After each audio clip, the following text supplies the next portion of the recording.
नमस्कार, KP news 24/7 में आपका स्वागत है। आपके साथ मैं हूं अश्विनी। आइए देखते हैं इस वक्त के मुख्य समाचार।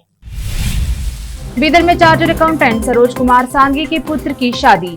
मोहम्मद अयाज खान, मोहम्मद नवाज खान, मोहम्मद फेरोज खान, मोहम्मद यूसुफ खान रहे उपस्थित। पंचाक्षर गवाई के 77वीं पुण्यतिथि के अवसर पर बीदर में 30 मार्च को राज्य स्तरीय संगीत, साहित्य और नृत्य कार्यक्रम किया जाएगा आयोजित। इस संबंध में की गई प्रेस कॉन्फ्रेंस। स्पाइसजेट का विमान एयरपोर्ट पर बिजली के पोल से टकराया, टला बड़ा हादसा। मध्य प्रदेश में मुस्लिम व्यक्ति ने मंदिर में लगाया 37 क्विंटल का महाघंटा। मुख्यमंत्री शिवराज सिंह चौहान करेंगे लोकार्पण।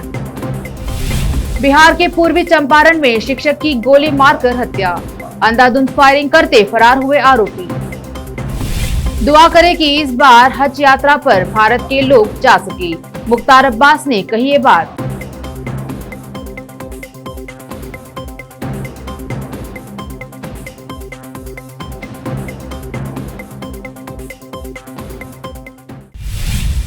बीदर में चार्टर्ड अकाउंटेंट श्री सरोज कुमार सांघी के पुत्र विशाल सांघी का विवाह मयूरी के साथ सपना बैंक्वेट हॉल, बिग बाजार, गुम्पा रोड पर हुआ। इस विवाह समारोह में जहां अतिथियों ने भाग लिया, वहीं सरोज कुमार सांघी के न्योते पर केपी न्यूज के सह-संस्थापक निर्देशक मोहम्मद अयाज खान, वार्ड नंबर 32 के काउंसलर मोहम्मद नवाज खान और युवा नेता मोहम्मद फेरोज खान, केपी न्यूज के चीफ एडिटर मोहम्मद यूसुफ खान ने भाग लिया और वर और वधू को गुलदस्ता पेश किया और बधाई दी। इस अवसर पर अनिल कुमार गंजकर भी उपस्थित रहे। सांघी परिवार ने इन सभी का स्वागत किया। केपी न्यूज के कैमरामैन साबिर खान की रिपोर्ट। पंचाक्षरी गवाई के 77वीं पुण्यतिथि के अवसर पर पंचाक्षरी गवाई सेवा संघ बीदर की ओर से 30 मार्च को बीदर के रंग मंदिर में राज्य स्तरीय संगीत, साहित्य और नृत्य कार्यक्रम आयोजित किया जा रहा है। इस संबंध में रवि स्वामी के कार्यालय में एक प्रेस कॉन्फ्रेंस आयोजित की गई, जिसमें सेवा संघ के अध्यक्ष SB कलमठ, गौरव अध्यक्ष प्रोफेसर देवेंद्र कमल और रवि स्वामी, सजानंद कानगुट, प्रधान कार्यदर्शी दाने बाबू राव, वीरभद्रप्पा उप्पिन उपस्थित रहे। इस अवसर पर 30 मार्च को आयोजित होने वाले संगीत कार्यक्रम के संबंध में विस्तार से बताया गया। यह कार्यक्रम 30 मार्च को रंग मंदिर में आयोजित किया जाएगा। उसी दिन सुबह में 9 बजे से 10 बजे तक एक रैली निकाली जाएगी। विजय कुमार सोनारे इस रैली का उद्घाटन करेंगे। पंचाक्षरी गवाई सेवा संघ बीदर के अधिकारियों ने केपी न्यूज को इस संबंध में बताया। केपी न्यूज के कैमरामैन साबिर खान की रिपोर्ट। ಇವತ್ತೇ ಬೀದರ್ ಜಿಲ್ಲೆಯಲ್ಲಿ ಬೀದರ್ ನಗರದಲ್ಲಿ ಆಗ್ತದಂತ 30ನೇ ತಾರೀಕು ಕಾರ್ಯಕ್ರಮ ಉದ್ದೇಶಿಸಿ ಕರ್ನಾಟಕ ರಾಜ್ಯ ಮಟ್ಟದ ಸಾಹಿತ್ಯ ಸಂಗೀತ ಮತ್ತು ನೃತ್ಯೋತ್ಸವ ಕರೆದು ಪತ್ರಿಕಾ ಪ್ರಕಟ ಕರೆದೀವಿ। ಈ ಕಾರ್ಯಕ್ರಮದ ನನಗೆ ಅಧ್ಯಕ್ಷನಾಗಿ ಸ್ವಾಗತ ಸಮಿತಿಯ ಅಧ್ಯಕ್ಷನಾಗಿ ನೇಮಕ ಮಾಡಿದ್ದಾರೆ। ಈ ಪತ್ರಿಕಾ ಪ್ರಕಟದಲ್ಲಿ ಸಜ್ಜಾನಂದ್ ಅವರು ಅದರ ಪ್ರಧಾನ ಕಾರ್ಯದರ್ಶಿಗಳಾಗಿ, ಅದೇ ರೀತಿ ನಮ್ಮ ಹಿರಿಗಳಾದಂಥ ಪ್ರಧಾನ ಕಾರ್ಯದರ್ಶಿಗಳು ಬಾಬುರಾವ್ ದಾನಿಗಳು ಅದರ, ಕಲ್ಮಠ್ ಸರ್ ಅದರ। ಇದರ ಪತ್ರಿಕಾ ಪ್ರಕಟ ಕುರಿತು ಸವಿಸ್ತಾರವಾಗಿ ನಮ್ಮ ಏನೇನು ಕಾರ್ಯಕ್ರಮಗಳು ಇದೆ, ಯಾವ ಥರ ನಡೆದುಕೊಳ್ತದೆ ಅಂಥೇಳಿ ಈ ಸವಿಸ್ತಾರವಾಗಿ ಇಲ್ಲೆಲ್ಲ ಕೂತವರು ತಿಳಿಸ್ತಾರೆ। ನಾವು ಮುಂದಿನ ದಿನ ಹತ್ರ ತಿಳಿಸ್ತಾರೆ। ಪಂಡಿತ್ ಪಂಚಾಕ್ಷರ ಗವಾಯಿಯವರನ್ನ ನಡೆದಾಡು ದೇವರೆಂದೇ ಪೂಜಿಸಲ್ಪಟ್ಟಿರ್ತಕ್ಕಂಥ ಅಂಧ ಅನಾಥರ ತಂದೆ, ದೀನ ದಲಿತರ ಬಂಧು, ಲಿಂಗೈಕ್ಯ ಪಂಡಿತ ಪುಟ್ಟರಾಜ ಕವಿ ಗವಾಯಿಗಳನ್ನ ಪ್ರಥಮದಲ್ಲಿ ಪಡಮಟ್ಟು ಇದೇ ಮಾರ್ಚ್ 30ರಂದು ನಗರದ ಚನ್ನಬಸವ ಪಟ್ಟದೇವರ ರಂಗಮಂದಿರದಲ್ಲಿ ಗಾನಯೋಗಿ ಪಂಚಾಕ್ಷರ ಗವಾಯಿಯವರ 77ನೇ ಪುಣ್ಯತಿಥಿ ಹಾಗೂ ಪಂಡಿತ ಪುಟ್ಟರಾಜ ಕವಿ ಗವಾಯಿಗಳವರ 11ನೇ ಪುಣ್ಯತಿಥಿ, ಅದರ ಜೊತೆಗೇ ನಮ್ಮ ಸಂಘದ 19ನೇ ವಾರ್ಷಿಕೋತ್ಸವವನ್ನು ನಾವು ಆಚರಿಸ್ತಾ ಇದ್ದೇವೆ। ಗಾನಯೋಗಿ ಪಂಚಾಕ್ಷರ ಗವಾಯಿ ಸೇವಾ ಸಂಘ ಕಳೆದ 36 ವರ್ಷಗಳಿಂದ ಬೀದರ್ನಲ್ಲಿ ಸುಮಾರಾಗಿ 36 ವರ್ಷಗಳಿಂದ ಸಂಗೀತ, ಸಾಹಿತ್ಯ, ನೃತ್ಯೋತ್ಸವ, ವಿಜ್ಞಾನ, ಪರಿಸರ ಚಟುವಟಿಕೆಗಳನ್ನು ನಿರಂತರವಾಗಿ ನಡೆಸಿಕೊಂಡು ಬಂದಿರತಕ್ಕಂಥದ್ದಾಗಿದೆ। ನಮ್ಮ ಸಂಘದ ಅಧ್ಯಕ್ಷರಾದಂಥ SB ಕಲ್ಮಠರವರು ತಮ್ಮ ಮುಂದೆ ನೀಡಿದ್ದಾರೆ। ವಿಶೇಷವಾಗಿ ಪ್ರತಿ ವರ್ಷ ಈ ಕಾರ್ಯಕ್ರಮವನ್ನು ನಾವು ಸಂಘದ ವತಿಯಿಂದ ಹಮ್ಮಿಕೊಳ್ತಾ ಇದ್ದೇವೆ. ಈಗಾಗಲೇ ಹೇಳಿದರು, ಸಮ್ಮೇಳನದ ಸರ್ವಾಧ್ಯಕ್ಷರಾಗಿ ಹನುಮನ್ನ ನಾಯಕ್ ದೊರೆಯವರು ನಮ್ಮ ಭಾಗದ ಉತ್ತರ ಕರ್ನಾಟಕದ ಸುರಪುರದ ರಾಜರಾಗಿರ್ತಾರೆ. ಆತ್ಮೀಯರೇ, ಅವ್ರದ್ದು ಒಂದು ಕೊಡುಗೆ ಭಾಳ ಇದೆ. ಸಮಸ್ತ ಕರ್ನಾಟಕ ರಾಜ್ಯದ ಸಂಗೀತ ವಿಶ್ವವಿದ್ಯಾಲಯಕ್ಕೆ ಯಾವ ಹೆಸರು ಇಡಬೇಕು ಅಂತೇಳಿ ಸರ್ಕಾರ ಯೋಚನೆ ಮಾಡಿದಾಗ ಒಂದು ಕಮಿಟಿ ರಚನೆ ಮಾಡಿತ್ತು. ಆ ಒಂದು ದಿಸೆಯಲ್ಲಿ ಇವರು ಆಗ ಕುಲಪತಿಗಳಾಗಿದ್ದರು ಸಂಗೀತ ವಿಶ್ವವಿದ್ಯಾಲಯಕ್ಕೆ. ಆ ಒಂದು ವಿಶ್ವವಿದ್ಯಾಲಯಕ್ಕೆ ಹೆಸರು ಬರಬೇಕಾದ್ರೆ ಈ ಹನುಮಣ್ಣ ನಾಯಕ್ ಅವರ ಕಾರಣ ಅಂತ ಹೇಳ್ಬೋದು. ಸರ್ಕಾರಕ್ಕೆ ಗಂಗೂಬಾಯಿ ಹಾನಗಲ್ ಅವರು ಹೆಸರಿಡಬೇಕು ಅಂಥೇಳಿ ಅವರು ಪ್ರಸ್ತಾಪ ಮಾಡಿದಾಗ ಮೈಸೂರು ಒಡೆಯವರು ಆವಾಗ ಸ್ವಲ್ಪ ಅವ್ರ ಮೇಲೆ ಸೆಟ್ ಆಗಿದ್ದರು. ಸಮಿತಿ ಅಧ್ಯಕ್ಷರಾದಂಥ ರವಿ ಸ್ವಾಮಿ ಅವರಿಗೆ ಮತ್ತು ಪ್ರಧಾನ ಕಾರ್ಯದರ್ಶಿಗಳಾದಂಥ ಸತ್ಯಾನಂದ್ ಕಂದಗೂಳ್ ಅವರಿಗೆ ಈ ಟೋಟಲ್ ಕಾರ್ಯಕ್ರಮದ ಏನದು ಅಂತಂದರೆ ಒಂದು ರೂಪರೇಷೆಯನ್ನು ನಿರ್ಮಿಸಲಿಕ್ಕೆ ಅವರ ಒಂದು ಮಾರ್ಗದರ್ಶನದಲ್ಲಿ ನಾವು ಸಂಘ ಎನ್ನದಂಥ ಕಾರ್ಯಕ್ರಮವನ್ನು ಹಮ್ಮಿಕೊಂಡಿದ್ದೇವೆ. ಅವರಿಗೂ ಸಹ ತಮ್ಮೆಲ್ಲರ ಪರವಾಗಿ ವಂದನೆಗಳನ್ನು ನಾನು ಸಲ್ಲಿಸ್ತೇನೆ. ನಮಸ್ಕಾರ. केएसआरटीसी स्टाफ और workers union Bidar division Bidar की तरफ से 28 और 29 मार्च को 2 दिवसीय धरना सत्याग्रह किया गया। यह सत्याग्रह नेशनल ट्रेड यूनियन की तरफ से 28 और 29 मार्च को धरना करने का ऐलान किए जाने पर उसके समर्थन में किया गया। इसमें कई मांगे रखी गई। इस अवसर पर शिवानंद रेड्डी और चंद्रशेखर पाटिल ने इस संबंध में विस्तार से बताया। केपी न्यूज के कैमरामैन साबिर खान की रिपोर्ट। धरना का मूल उद्देश्य है जो नेशनल ट्रेड यूनियन के जो जॉइंट कमेटी है वो देश भर में मार्च 28 और 29 2 दिन का जो धरना सत्याग्रह करे, वो सत्याग्रह धरना रैली कर रहे हैं। वो रैली को हम सपोर्ट करते हुए और हमारे कर्नाटक स्टेट में केएसआरटीसी नौकरों का जो मांगे है, जो 2020 जनवरी 1 से जो हमारा पे फिक्सेशन होने का था वो अभी नहीं हुआ।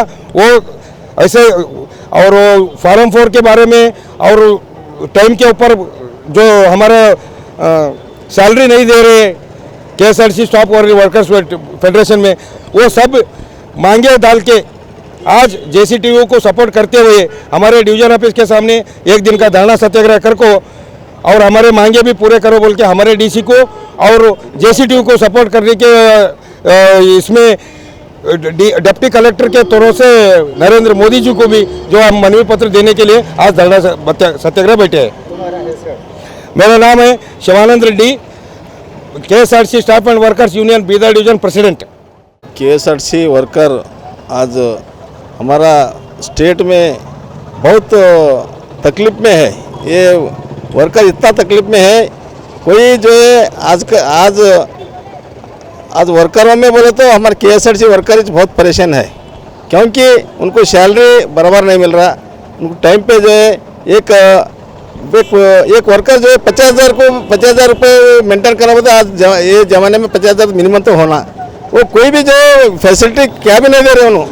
आज जो है कोरोना में इतना जो है हम वर्कर जो है ये काम कर रहे, वो मरे से लोगों को अभी तक 30 लाख रुपए देते बोले, अभी तक वर्कर के घर को जो नहीं पहुंच रहा। ये सब जो है तमाम वर्करों को जो इतना अन्याय हो रहा, बहुत तकलीफ में हो रहे। ये जो है ड्यूटी इतना हार्ड वर्कर है, वो सुबह शाम जो इतने लोगों को जो है बहुत तकलीफ दे रहे हैं ऑफिसर लोग। इसलिए ये होराटा जो है हम धरना बैठे इडी स्टेट में हमारा जो है आज ये से चल रहा। और जो हमारे लोगों का बहुत दुख में है, बेट नहीं भर रहा। पे फिक्शन होना था, अभी तक जो कोई एमएलए पूछने तो नहीं, कोई मंत्री पूछने के तो नहीं। आज हमारे बारे में जो इडी स्टेट में जो 80,000 लोग जो हम वर्कर है, एक एमएलए भी बात नहीं कर। हमारा अधिवेशन में कोई सा भी जो हमारा जो इश्यू जो है कहाँ तक जो हमारा शासक लोग अपोजिशन वाले कोई भी जो हमारे बारे में जो नहीं पूछ रहे। इसलिए हम जो होराट के लिए और जो हम तैयार हो रहे हैं। इसलिए मेरा चंद्रशेखर पाटिल कारंजा होराट समिति अध्यक्ष और जो इसमें हमारा अब जो वॉलंटियर दी हूँ मैं, ये वर्कर मैं भी था पहले, वो वॉलंटियर दी हूँ। अब जो है माजी कंडक्टर हो। Federation of national postal organization Bidar की तरफ से 2 दिवसीय हड़ताल मनाने का ऐलान किया गया है और ऑल डिपार्टमेंट के लिए चलाई जा रही पॉलिसीज का विरोध किया जा रहा है और अपनी मांगों को पूरा करने की मांग की जा रही है। इस संबंध में अधिकारियों ने बताया। केपी न्यूज के कैमरामैन साबिर खान की रिपोर्ट। आज हम लोग 28 और 29 तारीख को स्ट्राइक के अंदर हम शामिल हुए हैं, क्योंकि हमारे सेंट्रल लीडर जो ऑल डिपार्टमेंट के सेंट्रल गवर्नमेंट के एम्प्लॉइज़ मिलके कॉल दी है कि 2 दिन स्ट्राइक करना। जो गवर्नमेंट के पॉलिसीज़ है, जो एंटी एम्प्लॉइज़ पॉलिसीज़ है, उसका विरोध करने के वास्ते आज स्ट्राइक है।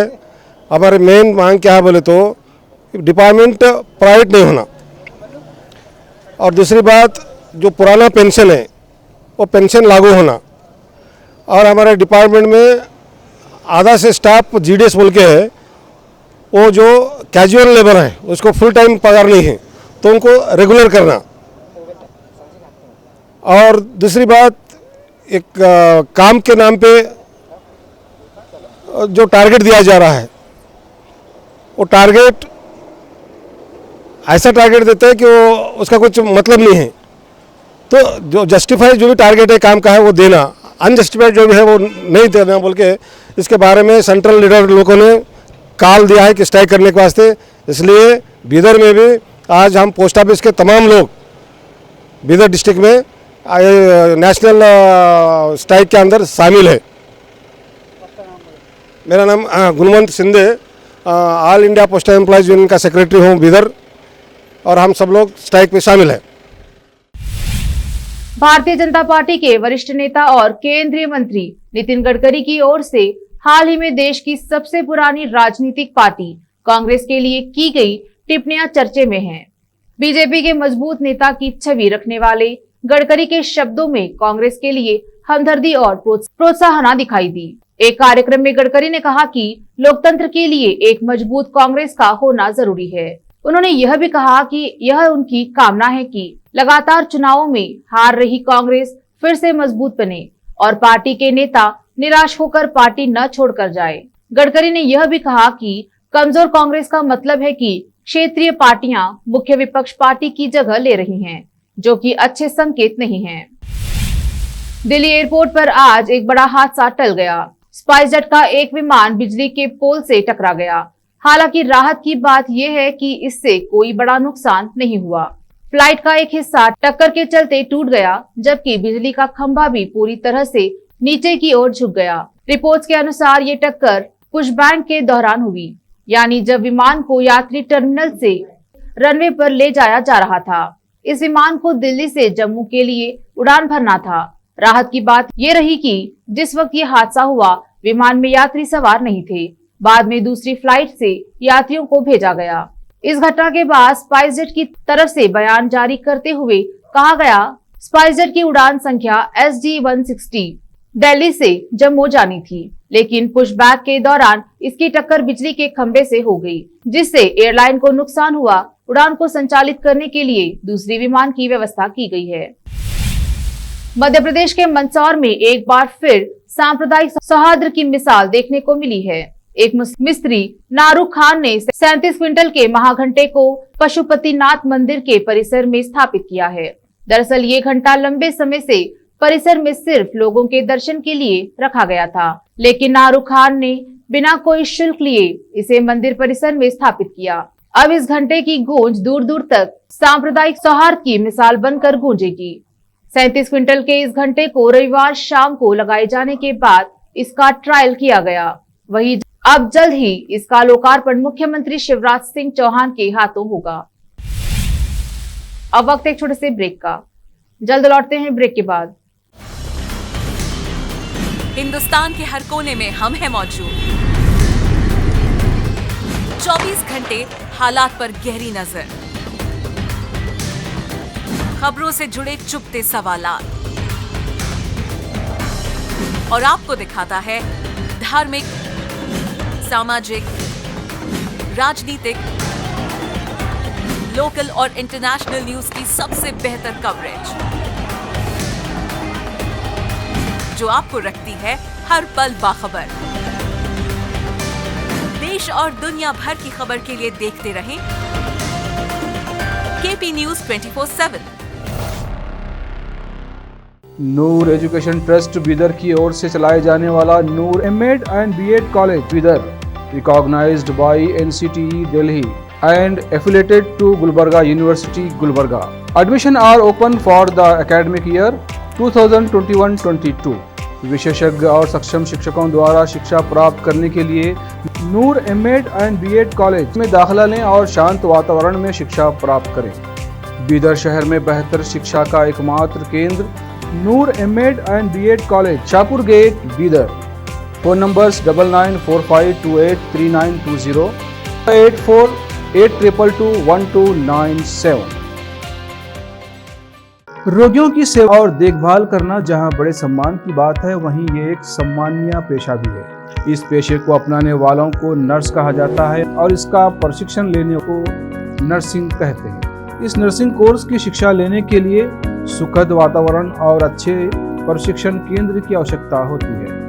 नर्सिंग कोर्स की शिक्षा देने वाला बीदर में एकमात्र केंद्र है श्री नानक झिर्रा साहेब फाउंडेशन बीदर की ओर से चलाए जाने वाला Shri Nanak Jhirra Sahib college of nursing, affiliated to Rajiv Gandhi university of health science Karnataka, जहां पर विशाल क्लासरूम, बेहतर प्रयोगशाला, कम्युनिटी लैब, न्यूट्रिशन लैब, विशाल और सुखद वातावरण में नर्सिंग की शिक्षा देने की सुविधा, विशाल और सुंदर कॉन्फ्रेंस हॉल, हवादार और बड़ी सी लाइब्रेरी के साथ साथ सभी प्रकार की उपयोग की जाने वाली सामग्री के साथ एनाटॉमी लैब और एडमिनिस्ट्रेशन ऑफिस उपलब्ध है।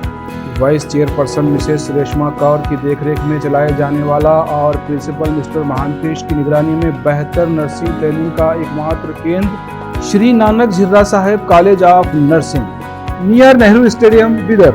Admission are open for the academic year 2021-22. Phone number 08483228272. Bihar के पूर्वी चंपारण के चिरैया में बेखौफ अपराधियों ने शिक्षक को गोलियों से भूनकर हत्या कर दी। यह घटना चिरैया थाना के ललबेगिया घाट चौकी की है। यह घटना तब घटी जब शिक्षक राम बिनिया साहनी नाश्ता करने के बाद होटल से निकले, तभी दो मोटरसाइकिलों पर सवार 4 अपराधियों ने उन पर अंधाधुंध गोलियां चला दी।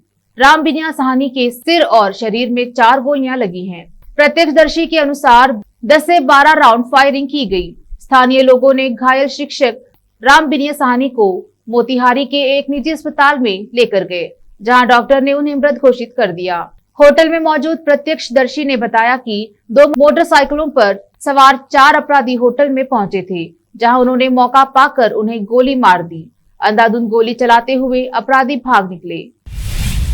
केंद्रीय अल्पसंख्यक कार्य मंत्री मुख्तार अब्बास नकवी ने कहा है कि इस बार के हज यात्रा के लिए भारत सरकार की तरफ से सारी तैयारियां पूरी हो गई हैं। उन्होंने कहा कि बस दुआ कीजिए कि इस बार अपने देश के लोग हज यात्रा पर जा सके। बता दें कि कोरोना के चलते पिछले 2 साल से हज यात्रा पर भारत के लोग नहीं जा सके हैं। नकवी ने कहा, हम चाहते हैं कि इस साल हज यात्रा हो, लेकिन ये सऊदी अरब सरकार पर निर्भर करता है कि वो क्या फैसला लेती है। लेकिन हमने अपने 21 में से 10 शुरुआती बिंदुओं पर तैयारी शुरू कर दी है। सऊदी गवर्नमेंट ने बायलैटरल कॉन्ट्रैक्ट का इंतजार हो रहा है। सभी लोग दुआ करें कि इस बार हज पर भारत के लोग जा सकें। बता दें कि हज यात्रा 2022 के लिए 1 नवंबर 2021 से आवेदन प्रक्रिया शुरू हुई थी। आवेदन प्रक्रिया पूरी तरह से डिजिटल रखी गई। सरकार की तरफ से ये यात्रा के लिए एक मोबाइल ऐप तैयार किया गया है और यात्रा करने वाले लोग इसी ऐप के जरिए आवेदन किया है। आवेदन पत्र जमा किए जाने की अंतिम तारीख 31 जनवरी 2022 थी। सतीश महाना उत्तर प्रदेश विधानसभा के नए स्पीकर होंगे। महाना बीजेपी के वरिष्ठ विधायकों में से एक है। सतीश महाना ने सोमवार को विधानसभा अध्यक्ष पद के लिए अपना नामांकन भरा।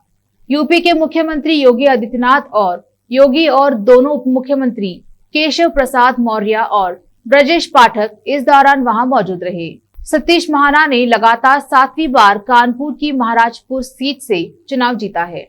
उन्हें इस बार योगी आदित्यनाथ के मंत्रिमंडल में शामिल नहीं किया गया था, तभी से ये कयास लगाए जा रहे हैं कि उन्हें विधानसभा स्पीकर बनाया जा सकता है। यूपी विधानसभा में बीजेपी और उसके गठबंधन के सहयोगी दलों का पूर्ण बहुमत है। ऐसे में महाना के स्पीकर पद पर नियुक्ति में कोई दिक्कत आने की संभावना नहीं है। उर्वशी रौतेला अपने लुक और स्टाइल से फैंस को अक्सर दीवाना बनाती रहती हैं। हाल ही में वह दिल्ली में FDCI लैक्मे फैशन वीक 2022 के ग्रैंड फिनाले में रैप पर चलती नजर आई, जहां उन्हें देखकर फैंस की आंखें थम गई।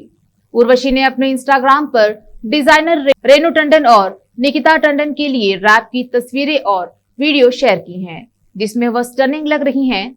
उर्वशी बॉडी फिटिंग ड्रेस पहने हुए, जिसमें एक गहरी वी कट लाइन है, कमर पर कट्स लगा है जो उनके टोन्ड फिगर को फ्लॉन्ट कर रहा है। आखिर में फिर एक बार देखते हैं मुख्य समाचार।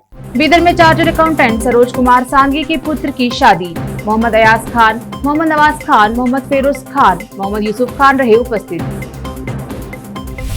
पंचाक्षर गवाई के 77वीं पुण्यतिथि के अवसर पर बीदर में 30 मार्च को राज्य स्तरीय संगीत, साहित्य और नृत्य कार्यक्रम किया जाएगा आयोजित। इस संबंध में की गई प्रेस कॉन्फ्रेंस।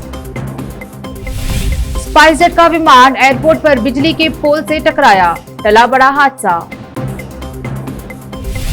मध्य प्रदेश में मुस्लिम व्यक्ति ने मंदिर में लगाया 37 क्विंटल का महाघंटा। मुख्यमंत्री शिवराज सिंह चौहान करेंगे लोकार्पण। बिहार के पूर्वी चंपारण में शिक्षक की गोली मारकर हत्या, अंधाधुंध फायरिंग करते फरार हुए आरोपी।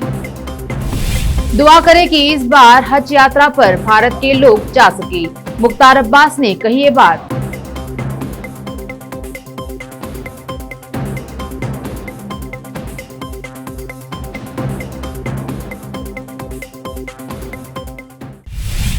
केपी न्यूज में अब तक के लिए इतना ही। देश प्रदेश के समाचारों के लिए देखते रहिए केपी न्यूज 24/7। धन्यवाद।